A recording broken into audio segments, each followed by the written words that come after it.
ओम नमः शिवाय। हर हर महादेव। जय माता मनसा रानी नमः। जय माँ मातंगे नमः। जी हाँ, मेरे शिव पुराण कथा सुनने वाले सभी माता बहनों को सहने भरा नमस्कार।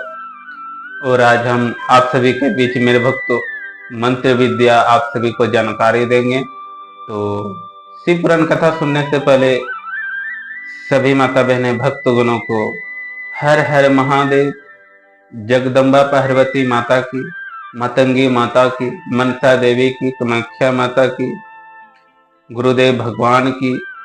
मेरे भक्तों, चलिए विषय की ओर चलते हैं।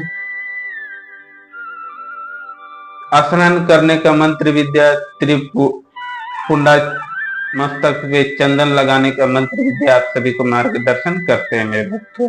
जो कल का आधा अधूरा कहानी को आज हम पूरा करते हैं। जबाली उपनिषद में भस्म धारने की विधि इस प्रकार कही गई है।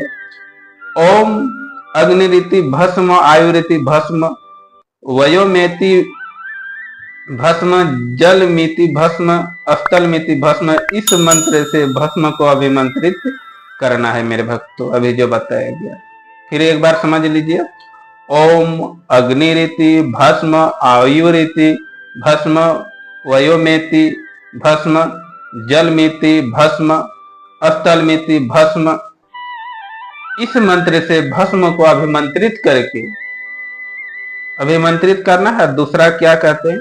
माँ नस्तोके तन्य मानो, आयुषी मानो, गोसु माँ न अश्वेशी, रियुष माँ न वीरान रुद्र, भामीनो वध्यवर्षेनिता सदमित्वा हवा में है। इस मंत्र से उठाकर जल से मले तस्पर्श को करना है मेरे भक्तों। और त्रयोसु जमदग्ने कश्यप त्रयोसमु, यद्वैस्यु त्रयोसु तनोस्त्र त्रयोसमु इत्यादि मंत्र से मस्तक, ललाट, वक्षा, स्थल और कंधों पर त्रिपुंड करना है ये मंत्र से। और त्रयोसु जमदग्ने कमस्य त्रयोसु यद्वैस्यु त्रयोसु तनवस्त त्रयस तथा त्र्यंबको यजमहे सुगंध पुष्टिवर्धम वरवाधिकम बंधवा मृत्युमुक्षी मामतृप्त। इन दोनों मंत्रों से तीन तीन बार पढ़ते हुए 3 रेखाएं खींचना है मस्तक पे मेरे भक्तों। तो इस विधि का पालन न किया जाए, इसके पूर्व ही यदि जल में भस्म गिर जाए तो गिरने वाला नरक में जाता है। आप ही षष्ठा यादिद मंत्र से पाप शांति के लिए सिर पर जल छिड़के तथा यस्म छाय इस मंत्र को पढ़कर पैर पर जल छिड़के, इसमें संधि प्रोक्षण कहते हैं मेरे भक्तों।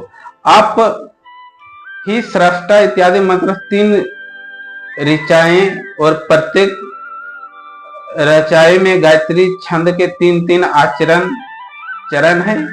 इनमें से प्रथम ऋचा के 3 चरणों का पाठ करते हुए क्रमशः पैर, मस्तक और हृदय में जल छिड़के, दूसरी ऋचा के 3 चरणों का पढ़कर क्रमशः मस्तक, हृदय और पैर में जल छिड़के तथा तीसरी ऋचा के 3 चरणों का पाठ करते हुए क्रमशः हृदय, पैर और मस्तक का जल से परीक्षण करें। इसे विद्वान पुरुष मंत्र स्नान मानते हैं। किसी अपवित्र वस्तु किंचित स्पर्श हो जाने पर, अपना स्वास्थ्य ठीक न रहने पर, राजा और राष्ट्र भय उपस्थित होने पर तथा यात्रा काल में जल की उपलब्धि न होने की विवशता आ जाने पर मंत्र स्नान करना चाहिए। प्रातः काल सूर्यास्त, मनुष्य इत्यादि सूर्य नमस्ते तथा सायंकाल अग्निस्त माँ मनुष्य इत्यादि अग्नि संबंधी अनुवाचक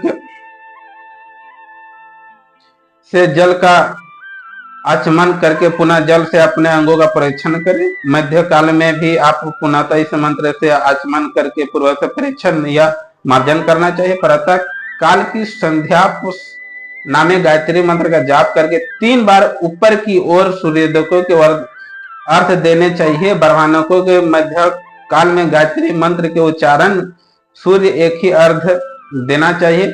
फिर क्या कहते हैं, सांझ काल आने पर पश्चिमी की ओर मुख करके बैठ जाना।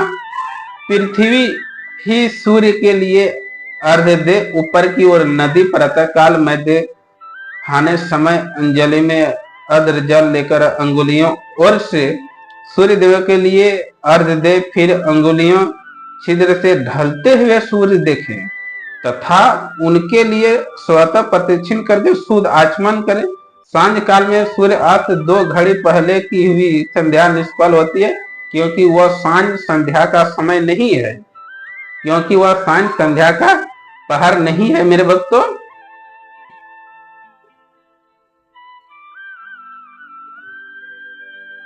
ठीक समय पर संध्या करनी चाहिए, ऐसी शास्त्र की आज्ञा है।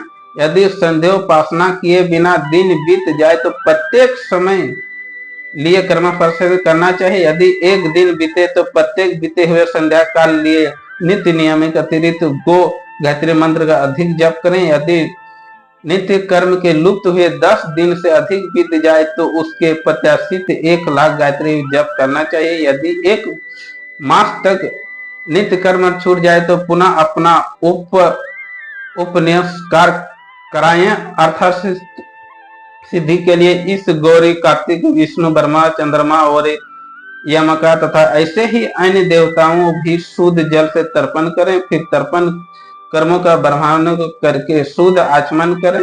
तीर्थ के दक्षिण परस्पर उठ मठ में, मंत्रालय में, देवालयों में, घर में अथवा अन्य किसी नियम स्थानों में आसन पर स्थिरता पूर्वक बैठकर विद्वान पुरुष अपनी बुद्धि को स्थिर करें और संपूर्ण देवताओं को नमस्कार करके पहले प्रणाम जप करने के पश्चात गायत्री मंत्र, मेरे भक्तों, मंत्र की आवृत्ति करें। प्रणव, ओ, व और म, इन तीनों अक्षरों से जीव और ब्रह्मा की एकांतता प्रतिपादन होता है। इस बात को जानकर प्रणव ओम का जप करना चाहिए। जप काल में यह भावना करनी चाहिए कि हम तीनों लोगों सृष्टि करने वाले ब्रह्मा, पालन करने वाले विष्णु तथा संहार करने वाले के रुद्र की जो स्वयं प्रकाश चिंतन में है उपासना करते हैं। यह ब्रह्मा स्वरूप ओंकार हमारे कर्म इंद्रियों और ज्ञानेन्द्रियों की वृत्तियों की, उनकी मन की वृत्तियों तथा बुद्धियों को सदा भोग और मोक्ष प्रदान करने वाले धर्म एवं ज्ञान की ओर प्रेरित करें। प्रणव के इस अर्थ का बुद्धि के द्वारा चिंतन करता हुआ जो इसका जप करता है वह निश्चित ही ब्रह्मा को प्राप्त कर लेता है। अथवा अर्थात अनुसाधन बिना भी प्रणव नित्य जप करना चाहिए। इसमें ब्रह्मा की मूर्ति होती है। ब्रह्मांडों की पूर्ति के लिए श्रेष्ठ ब्राह्मणों को प्रतिदिन प्रातः काल 1 सहस्त्र गायत्री मंत्र का जाप करना चाहिए। मध्य काल में 100 बार, सांझ काल में 28 बार जप की विधि है। अन्य वर्णों के लोगों के अर्थात क्षत्रिय और वैश्यों के तीनों संध्याओं के समय यथार्थ 60 गायत्री जप करना चाहिए। शरीर के भीतर मूलाधार, स्वाधिष्ठ, मणिपुर, अनाहत, आज्ञा और सहस्त्र, ये 6 चक्र है। इनमें मूलाधार से लेकर सहस्त्र तक 6 स्थानों में क्रमशः ईश्वर, ब्रह्मा, विष्णु, ईसा, जीवात्मा और परमेश्वर स्थित है। इन सबसे ब्रह्म बुद्धि करके उनकी एकता निश्चय करें और वह ब्रह्मा मैं हूं, ऐसी मेरे भक्तों भावनापूर्वक प्रत्येक श्वास के साथ स्व का जप करें। उन्हीं विदेश्वर आदि की ब्रह्मांड आदि में तथा इस शरीर से बाहर भी भावना करें। प्रकृति विकारभूत महत्वपूर्ण लेकर पंचत पूर्वक तत्व से बना हुआ जो शरीर है, ऐसे स्वस्थ शरीर को एक एक आजपा गायत्री के जप से एक एक करके क्रमशः कर्म करके जीवों को धीरे धीरे परमात्मा से युक्त करें। यह जप का तत्व बताया गया है। 100 अथवा 28 मंत्रों के जप से उतने ही शरीर को अतिक्रमण होता है। इस प्रकार जो मंत्रों का जप है इसी को आदित्य कर्म से वास्तविक जप करना चाहिए। 70 बार क्या हुआ जप ब्रह्मलोक प्रदान करने वाला होता है, ऐसा जानना चाहिए। 100 बार क्या हुआ जप इंद्र पद की प्राप्ति करने वाला माना गया है। और ब्रह्मांड पुरुष आत्मरक्षा के लिए मात्र में जप करना है। वह ब्रह्मांड के कुल में जन्म लेता है। प्रतिदिन सूर्य उपासना करके उपयुक्त रूप से जप का अनुष्ठान करना चाहिए। 12 लाख गायत्री का जप करने वाला पुरुष पूर्ण रूप से ब्रह्मांड कहा गया है। जिस ब्रह्मांड ने 1 लाख गायत्री का भी जप न किया है तो उसे वैदिक कर्म में न लगने वाले 70 वर्ष की अवस्था का नियम पूर्वक कार्य करे। इसके बाद गृहीत कर संन्यास ले। परिवारजक या सन्यासी पुरुष नित्य प्रातः काल 12,000 प्रणव का जप करे। यदि एक दिन इस नियम का उल्लंघन हो जाए तो दूसरे दिन उसके बदले में उतना मंत्र और अधिक जपना चाहिए और सदा इस प्रकार जप को चलने का प्रयत्न करना चाहिए। यदि क्रमशः 1 मास आदि का उल्लंघन हो गया तो 1.5 लाख जप करके उसका प्रायश्चित करना चाहिए। इसे अधिक समय तक नियम का उल्लंघन हो जाए तो पुनः नए सिरे से गुरु से नियम ग्रहण करें। ऐसा करने से दोषों की शांति होती है, अन्यथा वह रव नरक में जाता है। जो सकाम भावना से युक्त गृहस्थ ब्राह्मणों को कहे उसी का धर्म तथा अर्थ के लिए यत्न करना चाहिए। मेरे मुख्य ब्राह्मणों को तो सदा ज्ञान ही अभ्यास करना चाहिए। धर्म में अर्थात प्राप्ति होती है, अर्थात भोग सुलभ होता है, फिर उस भोगों से वैराग्य की संभावना होती है। धर्म पूर्वक उपार्जित धन से जो भोग प्राप्त होता है उसे एक दिन अवश्य वैराग्य उदय होता है। धर्म के विपरीत धर्म से उपार्जित हुए धन के जो भोग प्राप्त है उससे भोगों के प्रति उपस्थिति उत्पन्न होती है। जो मनुष्य धर्म से धन पाता है तपस्या से उसे दिव्य रूप की प्राप्ति होती है। कामनाओं त्याग करने वाले पुरुष के अंतःकरण की शुद्धि होती है, उसी शुद्धि ज्ञान उदय होता है, उसमें संयंत्र नहीं है। सतयुग आदि में तप को ही प्रस्तुत कहा गया है, किंतु कलयुग में द्रव्य यज्ञ धर्म दान आदि अच्छा माना गया है। सतयुग में ध्यान से, त्रेता में तपस्या से और द्वापर में यज्ञ करने से ज्ञान की सिद्धि होती है, परंतु कलयुग में प्रतिमा ग्रह की पूजा से ज्ञान लाभ होता है। अर्धधर्म हिंसा दुख रूप है और धर्म सुख रूप है, और अधर्म से मनुष्य दुख पाता है और धर्म से वह सुख एवं अवैधुक भागी होता है। दुराचार से दुख प्राप्त होता है और सदाचार से सुख। अतः भोग और मोक्ष की सिद्धि के लिए धर्म का उपार्जन करना चाहिए। जिसके घर में कम से कम 4 मनुष्य ऐसे कुटुंबी ब्राह्मण को जो 100 वर्ष के लिए जीविका जीवन निवारण की सामग्री देता है उसके लिए वह दान ब्रह्मांड लोक की प्राप्ति करने होता है। मेरे भक्तों,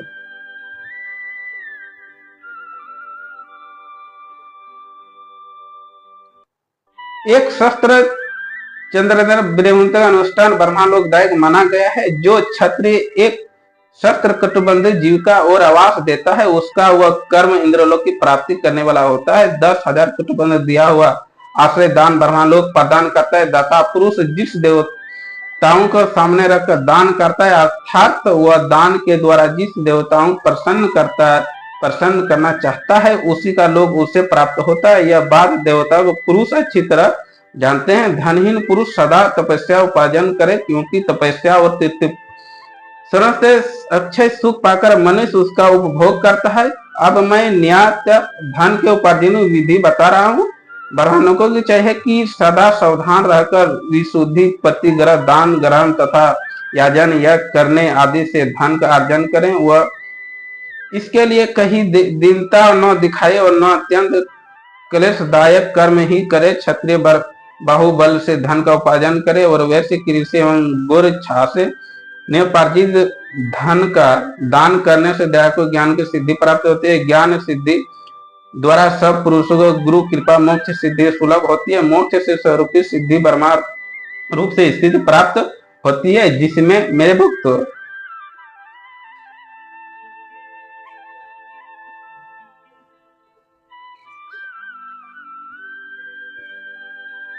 जिसमें मुक्त पुरुष परमानंद का अनुभव करता है। गृहस्थ पुरुषों को चाहिए कि वह धन धान्य सब वस्तुओं का दान करें। वह तृषा निवृत्ति लिए जल तथा क्षुधारूपी रोग की शांति के लिए सदा उनका दान करें। खेत धान्य, कच्चा अन्न तथा भक्ष्य भोज, लेहा और चोष, ये 4 प्रकार के सिद्ध अन्न दान करने चाहिए, जिसमें अन्न को खाकर मनुष्य जगत का कथा श्रवण आदि सदपर पालन करता है। उतने में समय तक उतने के लिए उसके लिए पुण्य फल का आधा भाग दाव को मिल जाता है। इसमें स्वयं से नहीं, दान लेने वाला पुरुष दान में प्राप्त हुई वस्तु का दान तथा तपस्या करके अपने प्रतिग्रहित पाप की शुद्धि कर ले, अन्यथा उसे रौ नरक में गिरना पड़ता है। अपने धन के 3 भाग करें, एक भाग धर्म के लिए, दूसरा भाग वृद्धि के लिए तथा तीसरा भाग अपने उपभोग के लिए।